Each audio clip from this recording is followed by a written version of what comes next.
muito bom. Tem no aplicativo também. Aí eu vou deixar lá, vou atualizar o Cleiton, vocês podem ver se ajuda, né? Tá bom?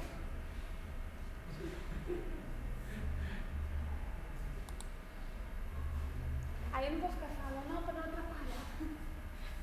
Porque eu tô sem... Tá bem? Eu comi agora uma molinha daquele negócio que a filha fez, aquele negócio que você compra ali.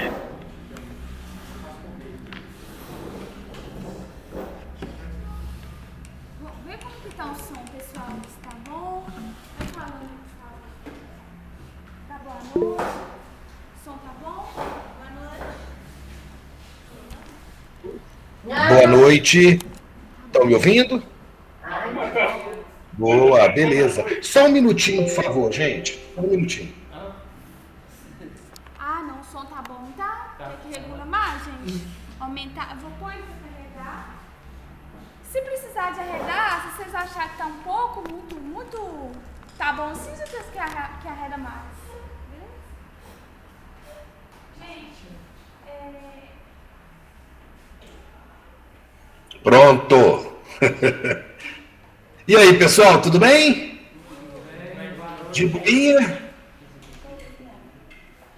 Deixa eu projetar aqui pra gente. Opa.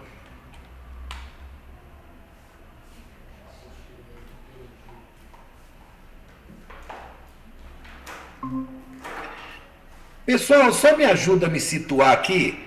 Eu contei o caso dessas mariposas, não contei? sim. Então, ótimo, estamos aqui, ó.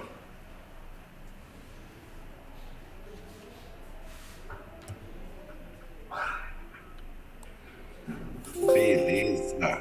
Judiei de você a semana passada, hein? Sobreviveram bem ou não? Mas, galera, na semana passada nós começamos a discutir aquela teoria que é a mais aceita na evolução, que é a teoria sintética da evolução, ou neodarwinismo. Nessa teoria, a gente junta as ideias de Darwin e Wallace com a genética. E aí a gente consegue explicar coisas que Darwin e Wallace não conseguiam. Beleza? Aí eu falei com vocês que o neodarwinismo ele se baseia em 5 fatores evolutivos. Já estamos no terceiro. Eu já falei de mutação e de recombinação gênica. Mutação é quando o DNA muda. E ao mudar, ele acaba fazendo surgir uma nova característica na pessoa. Lembram disso? Então a mutação é a única coisa que existe que cria variabilidade, que inventa algo novo. Isso daí é só a mutação. Beleza? Depois eu expliquei para vocês a recombinação gênica. Vocês lembram com o que eu comparei a recombinação gênica? Eu comparei a recombinação gênica com o embaralhar de cartas. Lembra? Quando você embaralha cartas, você não forma novas cartas, novos genes. O que você faz é pegar os genes que já existem e forma com eles novas combinações, novos arranjos. Isso aumenta a variabilidade genética, mas sem criar nada. Tudo bem? E aí chegamos na seleção natural. Vimos que a seleção natural basicamente é o ambiente alterando a frequência de um gene na população. Voltar lá, ó. É quando o ambiente altera a frequência de um gene na população. Então é mais ou menos assim, ó. Se eu tenho um gene que me dá uma característica boa, uma característica interessante para o lugar que eu vivo, a tendência é eu viver mais ou menos. Se eu tenho um gene que me dá uma característica boa para onde eu estou, a tendência é eu ficar bem ali, é eu viver mais, excelente. Se eu tenho a tendência de viver mais, a tendência é que eu reproduza mais ou menos do que o normal, do que a média? Mais. E aí, como eu vou reproduzir mais, a tendência é que eu passe esse gene bom para frente durante a reprodução. Então, a frequência desse gene vai aumentar. Isso é seleção natural. Ó. O indivíduo interessante que determina uma característica favorável, graças a isso ele tende a viver mais e a reproduzir mais, e graças a isso a frequência desse gene bom para essa população aumenta. Agora o contrário, galera, se eu tenho um gene que me dá uma característica ruim para o local onde eu vivo, a tendência é que eu sobreviva mais ou menos do que os outros? Menos. Se eu vou viver menos, a tendência é que eu reproduza mais ou menos do que os outros? Gente, talvez eu não atinja nem a idade reprodutiva. Então vocês estão certos, é menos. E se é menos, a frequência desse gene ruim tende a aumentar ou diminuir na população? Diminuir. Isso é seleção natural. Aquele gene que determina uma característica boa para a região tende a aumentar na população, já que ele aumenta as chances de sobrevivência e de reprodução. Aquele gene que determina uma característica ruim tende a diminuir, porque o cara que tiver esse gene vai viver menos e reproduzir menos. Muito bom. Então vocês perceberam que a seleção natural ela tem uma tendência de diminuir a variabilidade genética? Antes eu tinha uma característica boa e uma ruim. Agora, com a seleção natural, eu vou ficar só com a boa. É uma tendência, né, galera? Pode ser que a ruim não desapareça, ela só diminua de quantidade.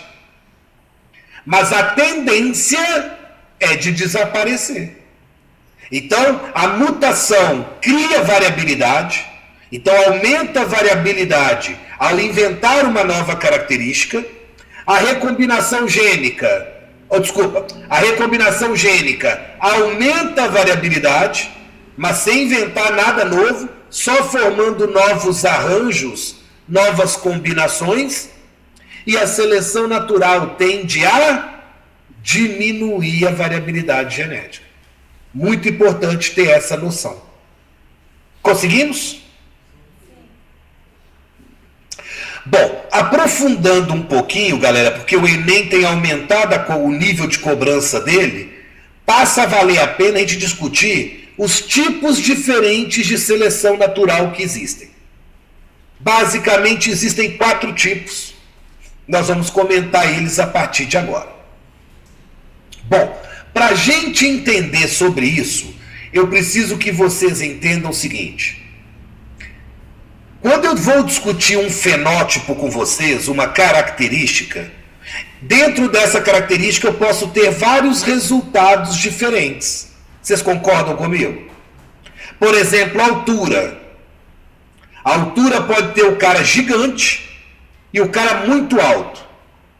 Pode ter também o cara alto. Pode ter também o cara médio-alto, médio-médio, médio-baixo, baixo, baixinho, anão. É ou não é? Dentro de uma mesma característica, eu posso ter vários resultados diferentes. Isso está claro para vocês? Bom, dentro desses resultados diferentes, alguns deles podem ser extremos. É quando o cara é gigante, é quando o cara é muito alto. O outro extremo seria o cara ser baixinho e anão. Então eu tenho características de extremos, mas também tenho características medianas, intermediárias. É o médio baixo, é o médio médio e o médio alto. Conseguimos? Então agora a gente vai tentar entender qual dessas características que o ambiente favorece. Ele favorece só os medianos? Ou ele favorece um dos intermediários? Ou os dois intermediários? É isso que a gente vai estudar agora. Alguma dúvida, pessoal? Tá de boa? Bom, o primeiro tipo de seleção natural que nós vamos discutir é a seleção do tipo estabilizadora. Nesse caso, galera, o ambiente vai favorecer as características intermediárias. Não vale a pena nenhum dos extremos. O ambiente não gosta de nenhum dos extremos. Ele vai agir no meio, no intermediário. Por exemplo, o exemplo que eu mais gosto, peso de recém-nascido. Vamos estipular aqui mais ou menos, galera. Qual seria a média aí de um peso de recém-nascido? 400 gramas? Dá mais. 2,5 kg. 2,5 kg vai estar nessa faixa aí. 2,5 kg. Tudo bem? Se a maioria nasce bem nessa faixa, é porque a gente considera que esse peso está legal para o recém-nascido. É ou não é? Tá. E se por um acaso a criança nascer com 1,8 kg? Tá muito baixo, não tá? Tá bem fora desses 2,5 que a gente considerou ideal. Tá baixo demais. Essa criança deve estar correndo risco de morte. É ou não é? Agora, e se a criança, ao invés de nascer com 1,8 kg ou 2,5 kg, se ela nascer com 6 quilos? Aí já não é nem criança mais, já é bezerro, né, gente? Pelo amor de Deus. 6 quilos eu peguei pesado, né? Mas, enfim, vocês concordam que uma criança que nasça com 6 quilos está muito fora da faixa? Está tá com um peso muito alto, muito grande? Isso dá uma sobrecarga no coraçãozinho dela. Isso traz problemas para ela. Não é exagero imaginar que essa criança tem algumas restrições. Ela começa a correr riscos de problemas sérios de saúde. Então veja que nesse caso não vale a pena nascer nem muito magrinha, nem muito gordinha. O interessante é ser o quê? Meio termo, intermediário. Isso é seleção estabilizadora. Conseguimos? Sabe como é que eu resumo uma seleção estabilizadora? Eu resumo ela com um ditado popular. Vocês conhecem algum ditado que cabe para isso, galera? Que não gosta dos extremos, só gosta de características intermediárias? Tem um. Qual?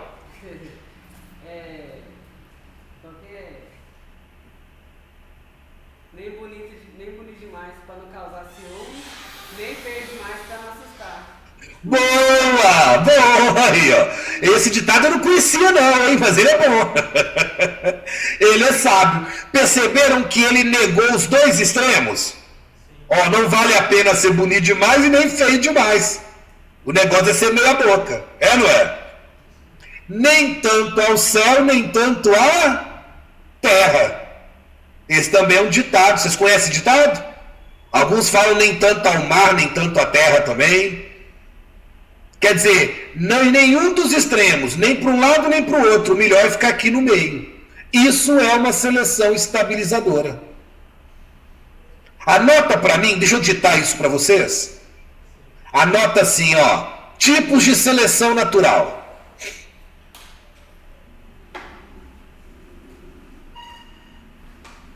Tipos de seleção natural.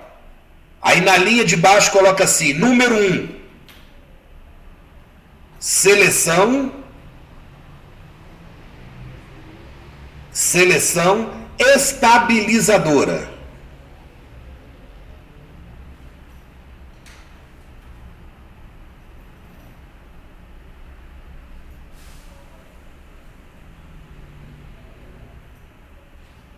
Dois pontos. Favorece os indivíduos. Favorece os indivíduos com característica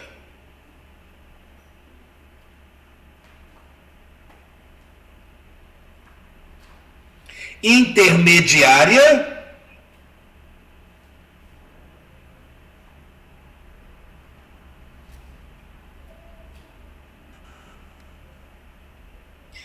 e prejudica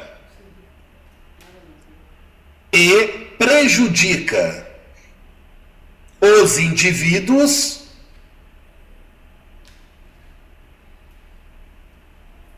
com características extremas.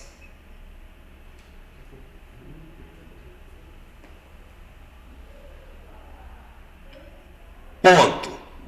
Aí na linha de baixo coloca para mim entre aspas: nem tanto ao céu, nem tanto à terra. Ou então copia o ditado do colega aí que eu não consigo repetir. Até se eu fosse você, eu colocava o seu, não o meu. Porque você vai lembrar mais fácil. Quer que eu fale de novo? Deixa eu anotar, vou até anotar, cara, que eu vou começar a usar isso. Pera aí. Pode falar. Nem muito bonito para não causar ciúmes. Pera aí. Nem muito bonito. Para não causar ciúmes. E nem muito feio. Para não causar vergonha. Para não causar Vergonha. vergonha. Boa aí, ó. Pode ser esse também, o que vocês acharem melhor. Aquele que te ajudar a lembrar mais.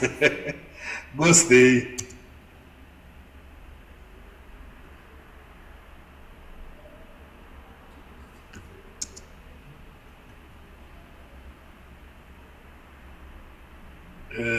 Esse eu gostei.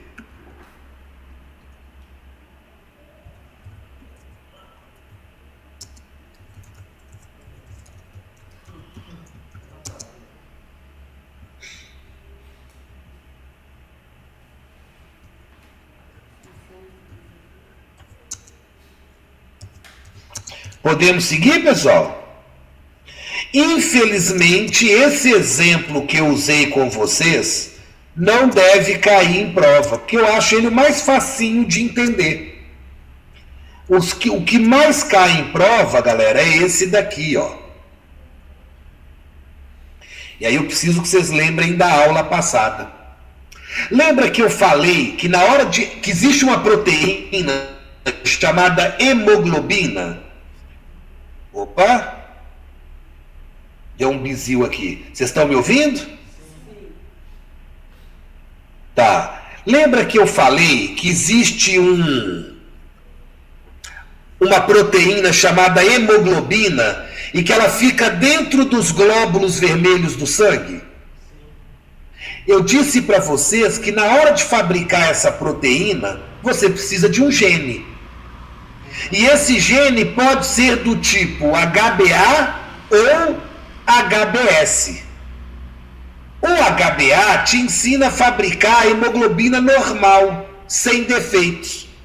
E a HBS te faz fabricar uma proteína com defeito, uma hemoglobina com defeito. Tudo bem? Você sempre vai ter dois genes para comandar a fabricação de hemoglobina em você. Então, quais são as combinações que você pode ter? Você pode ser HBA, HBA, HBS, HBS e também HBA, HBS. Concorda comigo? Tudo bem até aí, pessoal? Tá indo? Então veja, o HBA é o que comanda a produção da hemoglobina normal, não é isso? Então olha só, se eu for HBA, HBA, os meus dois genes estão dizendo que é para fabricar a hemoglobina boa, a hemoglobina normal. Então eu vou ser normal. Eu vou ter hemoglobina normal lá dentro do glóbulo vermelho e aí eu vou ser capaz de transportar e distribuir oxigênio para as outras células do meu corpo. Era? Agora, e se eu for HBA, HBS? Aí eu vou ter um probleminha, porque 50% das minhas hemoglobinas vão ser normais. E 50% vão ser o quê? Defeituosas. Isso quer dizer, galera, que parte das minhas células vão ter a tendência... Vocês lembram da história de semana passada? Que o glóbulo vermelho desse cara é normal, igual ao nosso. Só que quando falta oxigênio dentro dele, enquanto o nosso glóbulo vermelho continua normal, o dele assume um formato de foice. E essa célula com formato de foice é estranhada pelo seu corpo. Você manda ela lá no fígado para o fígado destruir com ela, acabar com ela. Concordam comigo? Lembraram? Então veja, como ele vai ter 50% das células com essa hemoglobina alterada, então a tendência é que metade das células acabem se tornando defeituosas quando falta oxigênio. Vai ser uma anemia grave? Não. Mas ele vai ter o que a gente chama de anemia branda, o traço da anemia. Não é nem para preocupar. Passa batido. É um cara que vai cansar um pouco mais fácil do que os outros. Mas dá para levar a vida normal sem problema. Beleza? Agora, e se o cara for HBS? Aí ferrou. Porque os dois genes estão mandando fabricar uma hemoglobina defeituosa. Então todas as células dele tendem a se tornar defeituosa. E por isso ser estranhada pelo corpo e destruída pelo fígado. Então agora você não vai ter uma anemia branda, não. Você vai ter uma anemia grave. Sérios riscos de morte, mesmo com tratamento. Estão me acompanhando? Tudo bem até aí? Então eu te pergunto, se você pudesse escolher qual desses pares de genes que você vai ter, que um filho seu vai ter, qual que você escolheria para o seu filho? A princípio é o que a gente fala, né? Mas eu vou te dizer que eu estou na dúvida. Eu estou na dúvida se eu vou desejar para o meu filho ser HBA, ou seja, normal, ou ser HBS. De que forma que ele vai ter o traço da anemia. A única coisa que eu sei é que eu não quero que ele seja HBS, porque aí é grave. Isso aí eu só desejo para minha sogra e olha lá. Agora os outros dois não. Eu estou na dúvida. Agora por que eu estou na dúvida? Olha que barato. Porque eu não sei aonde meu filho vai viver. Se o meu filho for morar na floresta amazônica, lá naquela região é muito comum uma doença chamada malária. Uma doença causada por protozoário. Essa doença, galera, pode até matar. E o parasita, esse protozoário, ele gosta de invadir o glóbulo vermelho, reproduzir lá dentro e estourar ele. Assim que ele completa a reprodução. E na hora que completa a reprodução, saem centenas de protozoários aqui para atacar outros glóbulos vermelhos. Vocês percebem que é um efeito dominó? Entra um e sai 200. Cada um desses 200 vai atacar um novo glóbulo vermelho. Então, de cada um desses glóbulos vermelhos, vão sair o quê? Mais 200. Aí já dá 4 mil. Aliás, 40 mil, né? 40 mil. Daí a pouco, 160, e vai embora, vai aumentando. Exponencialmente. Por isso que a malária, dentre outras coisas, causa uma anemia. Tudo bem até aí com a malária? Aí você deve estar pensando, legal, Vanderlei, e daí? Não entendi a relação de uma coisa com a outra. Você está mudando de assunto, pô. Não estou não. Pensa comigo. Se o protozoário vai entrar no glóbulo vermelho para reproduzir lá dentro, ele vai gastar as coisas que estão lá dentro, certo ou errado? Nutrientes, oxigênio, é ou não é? Se meu filho for HBS, metade dos glóbulos vermelhos dele que forem invadidos vão deformar quando faltar o oxigênio lá dentro. Certo ou errado? E essa célula deformada, eu mando ela para o fígado, para ser destruída. Certo ou errado? Então eu vou estar destruindo essa célula antes que esse protozoário complete a reprodução dele. Eu estou bloqueando o avanço da doença no meu corpo. Olha que barato. Então, ter o traço da anemia nessas regiões onde a malária é comum, onde ela é endêmica, não é de todo mal. Porque se eu pegar malária, essa anemia falciforme me protege. O traço da anemia me protege contra a malária. Foi? Então, aonde a malária é endêmica, vale a pena ser o quê? Normal, ter o traço da anemia ou ter anemia grave? Ter o traço da anemia. Ou seja, nem tanto ao céu, nem tanto à terra. Nem tão bonito para causar ciúme, como é que é? E nem tão feio para passar vergonha. O melhor é o quê? Ser meia boca. Esse é o melhor exemplo de seleção estabilizadora, no sentido do que cai em prova. É o que mais cai em prova. Muito difícil, gente. Conseguimos?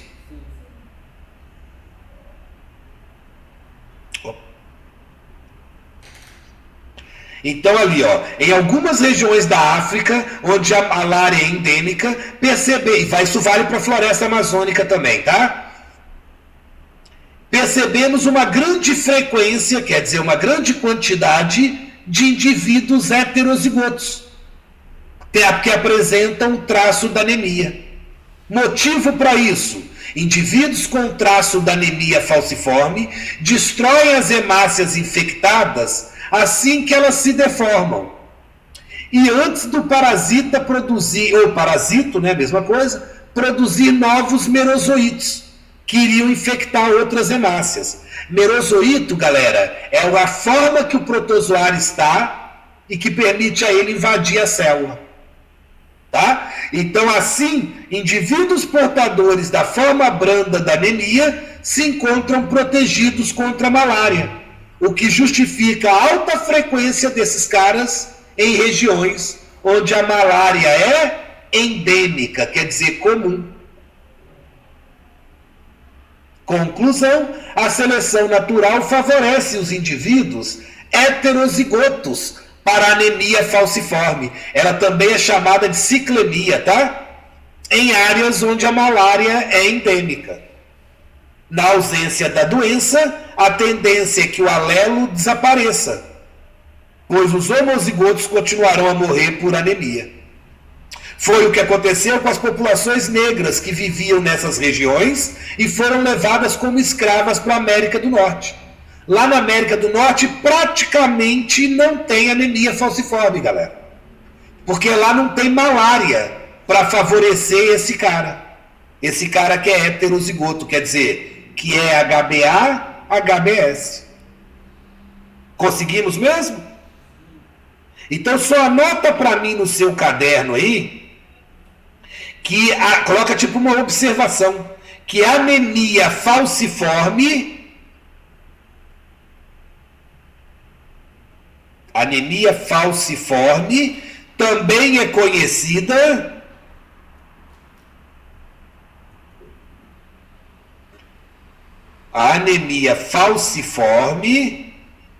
também é conhecida como ciclemia. Tá aqui no slide, ó. Ciclemia, aqui, ó, na segunda linha.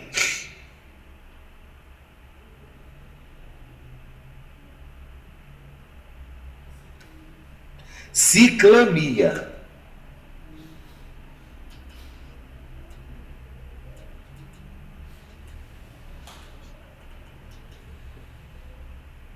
Tudo bem? Então agora, galera, nós vamos para o segundo tipo de seleção natural. Nós acabamos de ver a seleção natural que favorece o indivíduo que é meia boca. Não é isso? Nem tanto ao céu, nem tanto à terra. Nem tão bonito, nem tão feio. É isso. Agora vamos falar de um outro tipo de seleção natural, a conhecida como disruptiva ou diversificadora. Enquanto a outra favorecia o intermediário, essa seleção favorece qualquer um dos extremos. Qualquer um dos extremos. Nesse caso é o contrário da outra, galera. Na outra não valia a pena ser nenhum extremo, concorda? Agora aqui vale a pena ser qualquer um dos extremos. Você só não pode ser intermediário.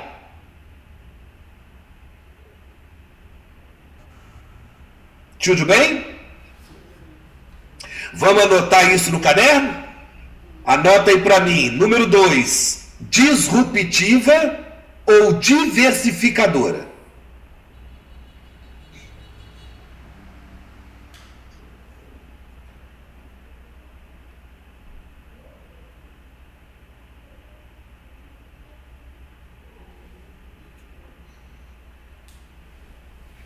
Disruptiva ou diversificadora?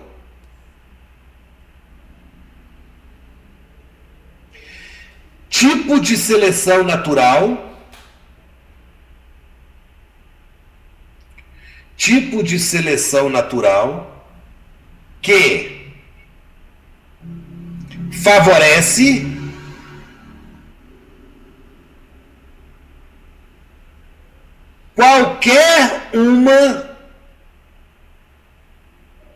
qualquer uma das características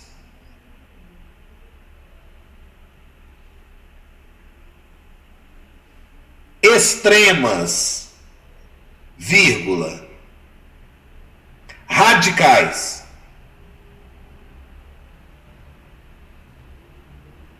ponto.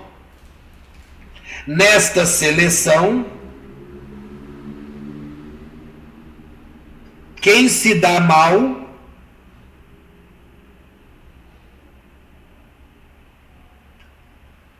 são os indivíduos.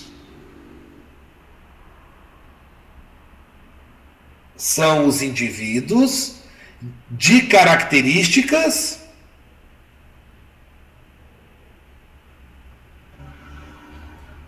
deu para pegar, galera? São os indivíduos de características medianas ou intermediárias. Esses são os prejudicados. Então lê aí para mim, galera, para ver se ficou legal. Tipo de seleção onde? Que favorece qualquer uma das características extremas radicais. Nessa seleção, quem se dá mal são os indivíduos de características medianas ou intermediárias. Show! Tá legal, galera?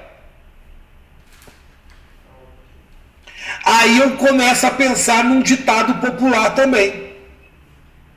Onde agora qualquer um dos extremos é legal. Quem se dá mal é quem fica no meio aqui. Que ditado popular vocês conhecem que pode ter a ver com isso?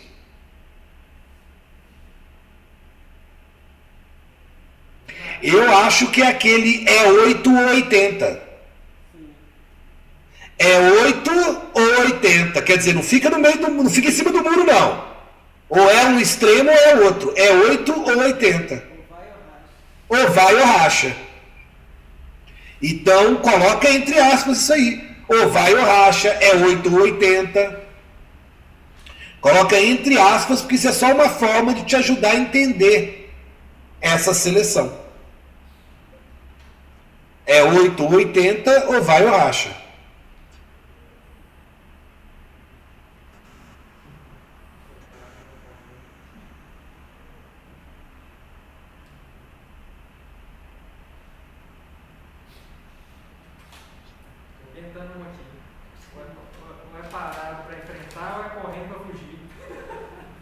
Boa, também dá, também dá. Você não pode ficar parado, não é? Ou parte pra cima pra brigar, ou parte pra fugir. Boa. Ou bate ou corre. Você não pode ficar parado. Boa.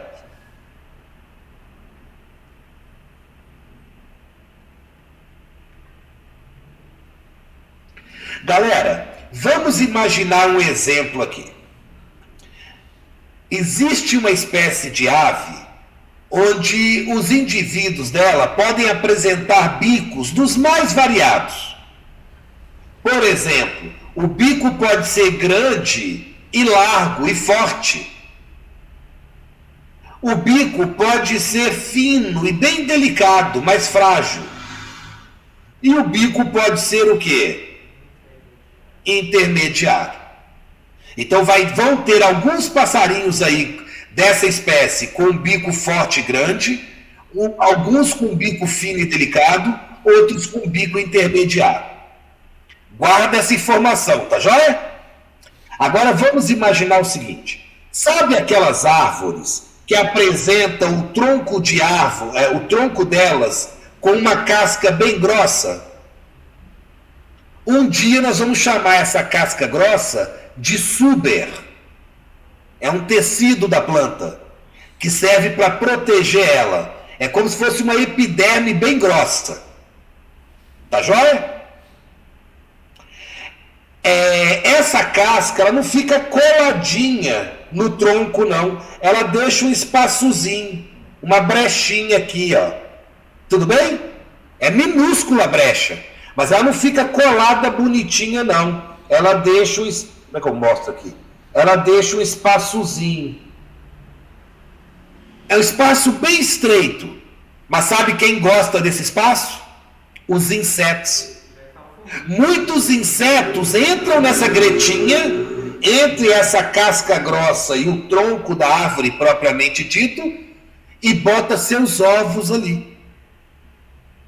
Porque aí ela pode sair dali e deixar os ovos lá. Porque como é muito estreito, ninguém consegue entrar aqui para pegar. Essa é a ideia dela. Os ovos dela ficam protegidos. Tudo bem?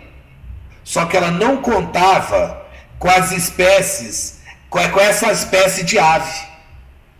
Porque essa de bico fino e delicado, como o bico é bem fininho, ele consegue entrar nessa gretinha e pegar os ovos de inseto que estão lá atrás. Então essa ave de bico fino e delicado, ela se alimenta de ovos de inseto que ficam atrás da casca do tronco de árvores. Tudo bem até aí? A de bico forte e grande consegue enfiar o bico ali e pegar esses ovos? Não consegue. Mas em compensação, como o bico dela é grande e é forte, sabe o que ela consegue fazer? Pegar sementes da planta e quebrar. Dentro da semente de uma planta, galera, você encontra o embriãozinho de uma nova planta, é o filhotinho ali da outra planta, e você encontra muita reserva nutritiva guardada ali para esse embriãozinho da planta. Então esse inseto consegue comer o embrião da planta e ainda esse açúcar, essa reserva que fica guardada ali dentro. O pica-pau é nessa história, né? Hã? O pica-pau gosta de pegar coisas em ambientes estreitos, igual de bico fino e delicado. Ou então uma semente que seja mais fina, a casca dela seja mais fina, porque aí ela consegue bicar e furar. Tá? Mas olha só, galera, então deixa eu ver se vocês entenderam mesmo, hein? Essa ave de bico forte e grande come o quê? Semente de plantas. E a de bico fino e delicado? Ovos de inseto guardados naquela gretinha lá da árvore, não é isso? E a ave de bico intermediário? Se ferrou. Porque ela não consegue pegar os ovos de insetos atrás da casca do tronco da árvore e também não consegue quebrar a semente para pegar os nutrientes lá dentro. Então ela tem mais dificuldade de arrumar alimento. Percebeu que não vale a pena ser meia boca? Ou vai para um extremo, ou vai para o outro extremo. É 8 ou 80. Não vale a pena ficar no meio do caminho. Conseguimos? Essa é a seleção disruptiva.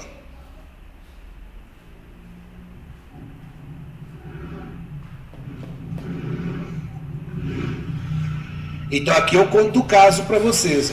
Uma espécie de ave só se alimenta de sementes duras e larvas escondidas na madeira.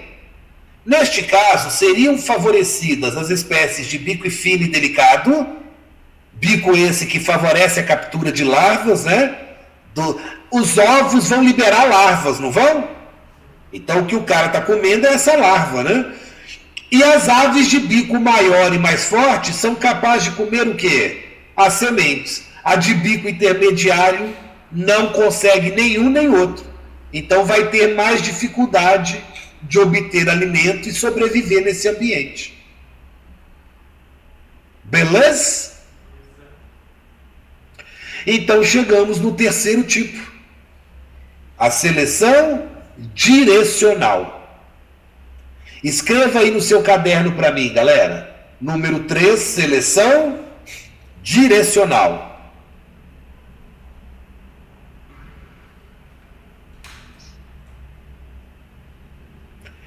Tipo de seleção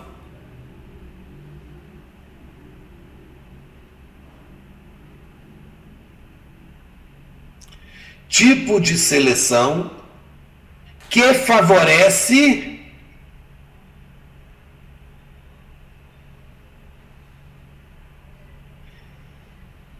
indivíduos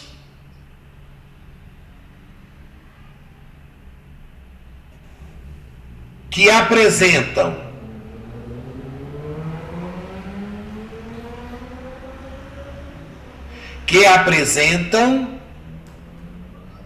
uma das características extremas.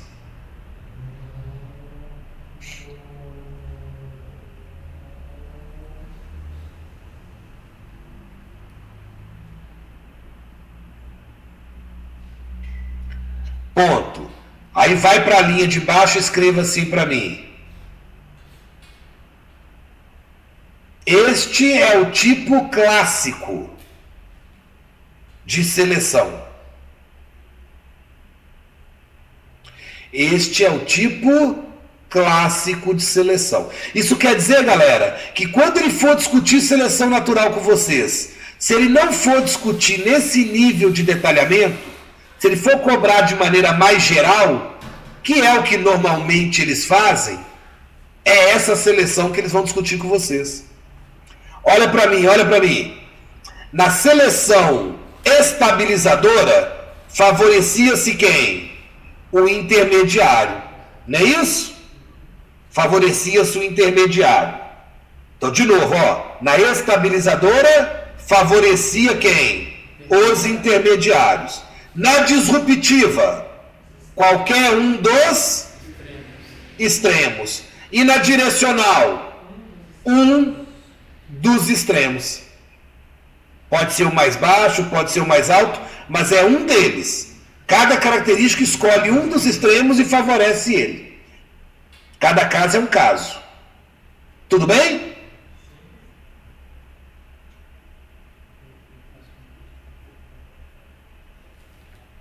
Olha que exemplo legal, galera. Olha que exemplo legal. Triste, mas legal. Imagine que eu esteja com uma infecção bacteriana. Uma infecção bacteriana. E ela está atacando o meu pulmão. Eu estou com uma pneumonia. Beleza? Eu vou chamar essa bactéria de bactéria X. Só para não ficar um nome complicado. Bactéria X. Segundo Darwin Wallace, indivíduos da mesma espécie apresentam pequenas características, pequenas diferenças entre si. Certo ou errado?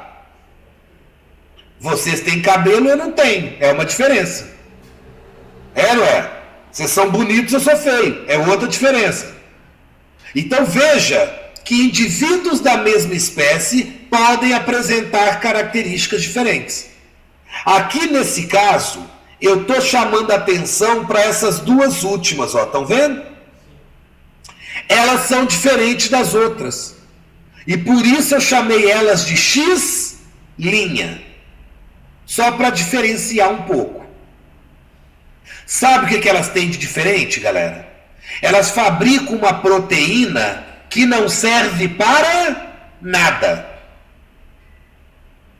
Então essas trouxas estão gastando tempo, energia e nutrientes fabricando uma enzima que não serve para nada.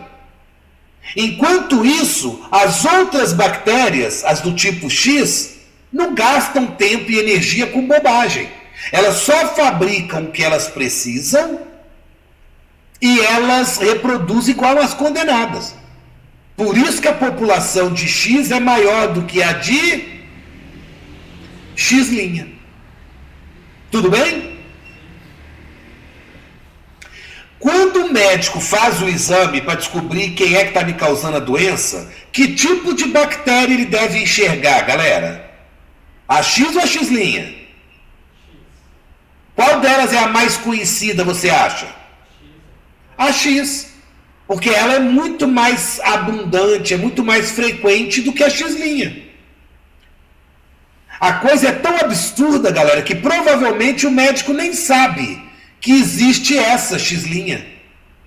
E se esperar um pouco, olha que doideiro que eu vou te falar. Se ele esperar um pouco, ela vai desaparecer. Porque a X', ela está perdendo a disputa pelo ambiente e pelos nutrientes. Porque ela gasta tempo e energia com bobagem. Deu para entender, pessoal? Tá indo bem? Só que aí o médico está preocupado comigo, ele vai entrar com o tratamento, ele vai entrar com antibiótico. Antibiótico é um conjunto de medicamentos que combatem doenças causadas por bactérias. Antibiótico só serve para bactéria. Beleza? Então ele vai me dar antibiótico. Como ele está muito preocupado comigo, e ele é um médico meio novinho, meio inexperiente, ele vai me dar uma dosagem exagerada. Sabe o que vai acontecer, galera? Eu vou ter uma melhora. Porque as bactérias X vão começar a morrer rapidinho. Porque esse antibiótico foi projetado, foi programado para combater ela. Só que na hora que chegar aqui na X', ó, olha o que vai acontecer.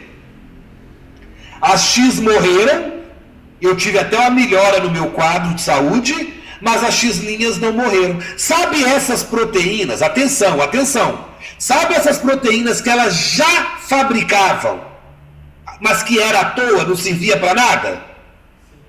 Por um acaso, essa proteína que elas já fabricavam e não servia para nada, por um acaso ela neutraliza o antibiótico.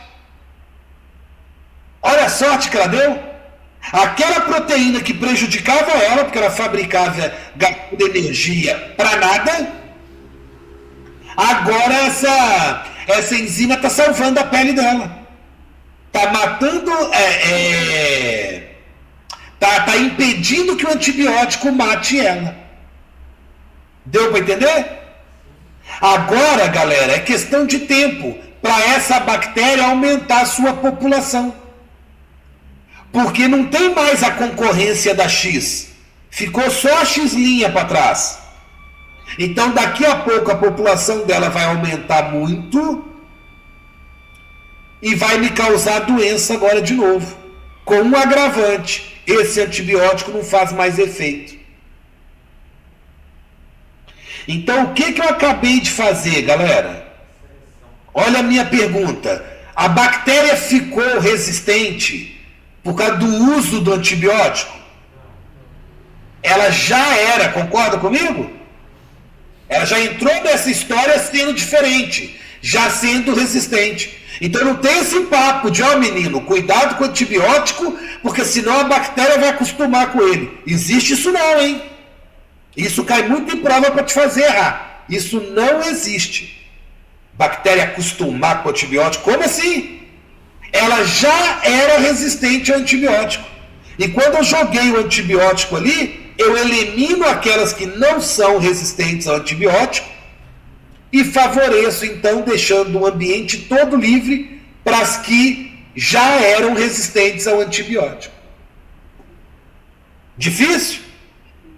Então eu acabei de fazer a seleção de bactérias resistentes ao antibiótico.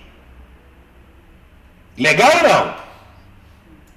Isso tudo que eu falei, galera, não vale só para bactéria e antibiótico, não. Vale também para inseto e agrotóxico.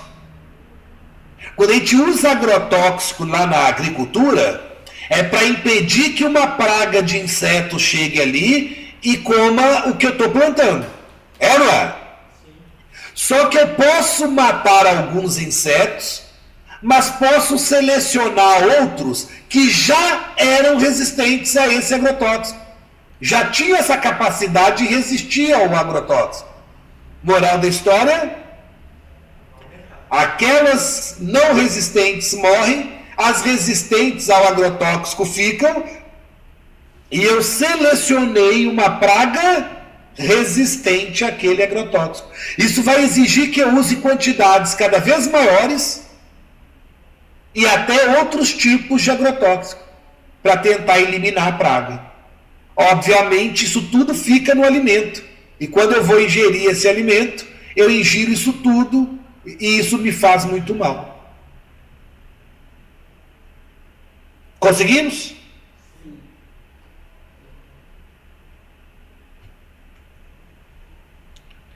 Então aí, ó, depois de que o antibiótico está eliminando a bactéria X, está ficando só a X', elas vão se multiplicar. E ao se multiplicar, sabe o que pode acontecer, galera? Ao se multiplicar, pode surgir, por mutação, a bactéria X'.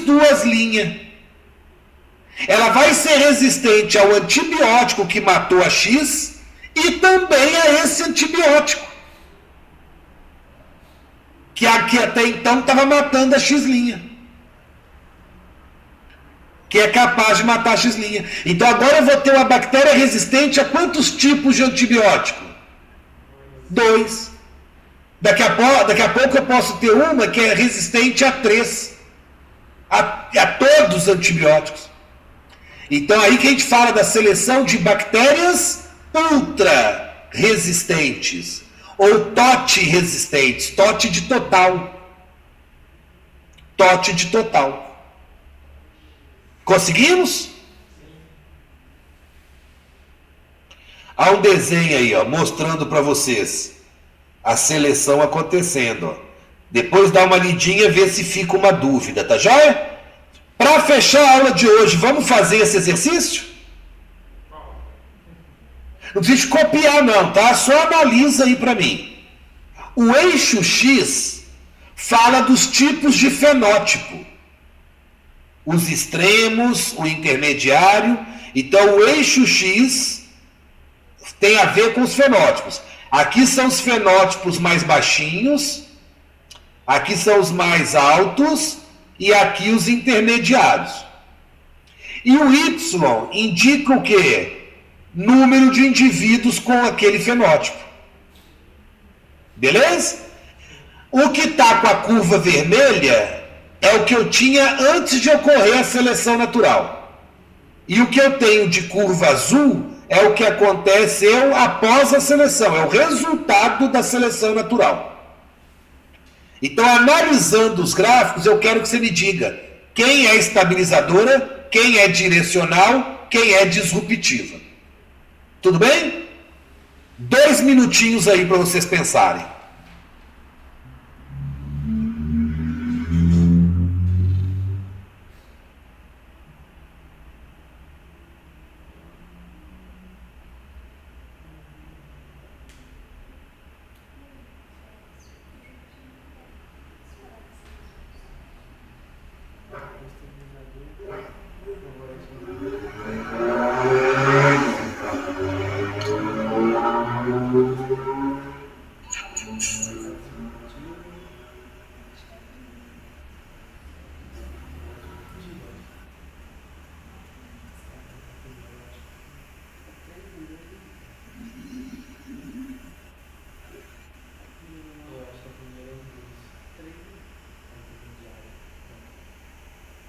Vocês entenderam a pergunta, né? Qual é direcional, qual é disruptiva, qual é estabilizadora?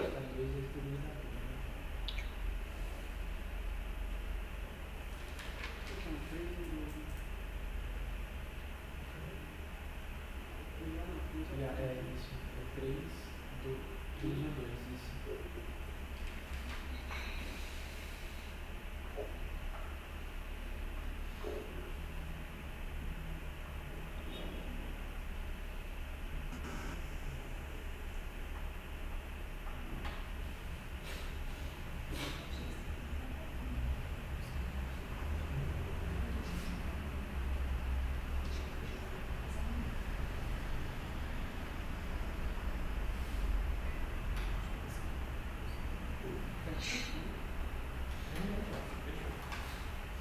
Certinho assim. Conseguiram? E aí, galera, qual é o gráfico 1? Ó, 3. Na minha alma é direcional. Direcional, porque está favorecendo um dos extremos. E o gráfico 2? É a estabilizadora. Porque favorece os intermediários. E o gráfico 3? Disruptiva. Porque favoreceu os dois extremos. Quem eu tenho que olhar é o gráfico azul. Ele é que me interessa, porque é o resultado da seleção. Ele que vai me dizer que seleção aconteceu. Opa. Galera, muito bom. Eu acho que para hoje está legal. Acabou que a gente atrasou um pouquinho para começar, né? Não rendeu tanto. Mas em termos de qualidade parece que foi. Vocês entenderam bem, né? Então melhorou, né? Porque a aula passada eu judiei demais de vocês, né? Hoje eu fui mais levezinho. E a próxima aula tem muita coisa legal. O que eu quero pedir para vocês, galera, é o seguinte: descansem muito nesse recesso. Porque depois desse recesso, vocês vão ter um recesso agora, não vão? De 15 dias? Sim, essa semana é a última semana de aula, né? Ótimo! E aí em agosto a gente volta. E aí sim, em agosto, dá uma revisada na matéria. Mas agora eu acho que seria legal descansar. Porque depois a gente não vai ter muita chance para descansar, não. A gente vai direto até o Enem. É, não é? Então a chance de descansar é agora. Então descansa, dá uma relaxada. Só se tiver com muita vontade, dá uma olhadinha numa coisa ou outra. Mas o ideal é descansar. Na volta, volta com sangue no olho. Revisando as matérias, dando uma olhada, para a gente poder avançar com essa evolução. Já estamos aí com 70% dela dado. Tá? Bem caprichadinho, com bastante detalhe, estou falando tudo. E aí, fechando ela, a gente vai para outro assunto, que é botânica, que tem caído muito no Enem. Vamos tentar garantir isso daí. Tá joia? Então, pessoal, bom demais estar com vocês. Descansem bastante e até a volta, se Deus quiser. Tá bom? Abraço, pessoal. Obrigado. Para vocês também. Obrigado. Tchau. Semana que vem tem aula, não? Não. Semana que vem, né?